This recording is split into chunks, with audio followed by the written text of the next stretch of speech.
خپل اکابرو قرباني چې ویني نو د جمعیت طلبه اسلام په اجلاسونو کې د پکی د لاندې دا ناسته به درنه هېره شي چې موږ د الله د دین دپاره هېڅ قرباني نه ده ورکړې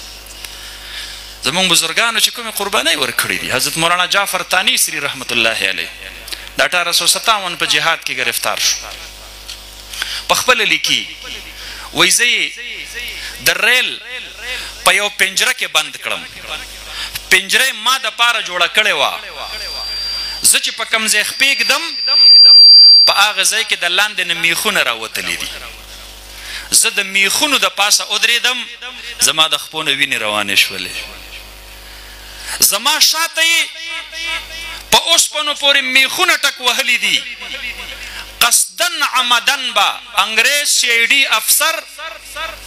د ریل ګاډي چلونکي ته حکم وکړو یکدم به بریک واخیستلو بریک اخیستلو سره به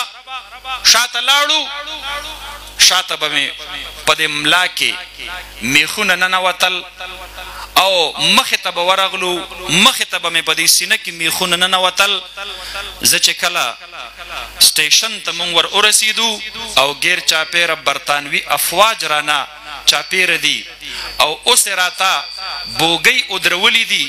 نو زما کور والا زمانه خبر شوي و چې نن د ده په عدالت کې پیشي ده په دې سټیشن به دی د ریل ګاډي نه کوزیږي او دې بلې بوګۍ ته به ورخیږي نو زما بیبي زما یو وړوکی د غېږې ماشوم د ځان سره راخیستی او په ریلوې سټیشن باندې ماته ولاړه او د لرې نه ماته هغه خپل ماشوم په دې غېږ کې دا یې راته دغسې اوچت کو چې د دې ماشوم خاطر وکړه او د دې تحریک نه نور قلار شه او د دې بغاوت نه نور توبهګار شه ما ورته د لرې نه آواز وکړو چې بیبي بیا به مې د بلال او د صهیب د فهرست نه په قیامت کې الله نوم وباسي زه د شیخ الهند او د قاسم نانوتوي زه د امداد الله مهاجر مکی او زه د رشید احمد گنگوهی زه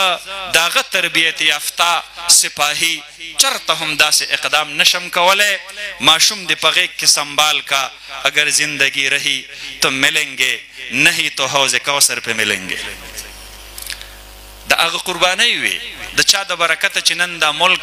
اسلامي جمهوریه پاکستان دی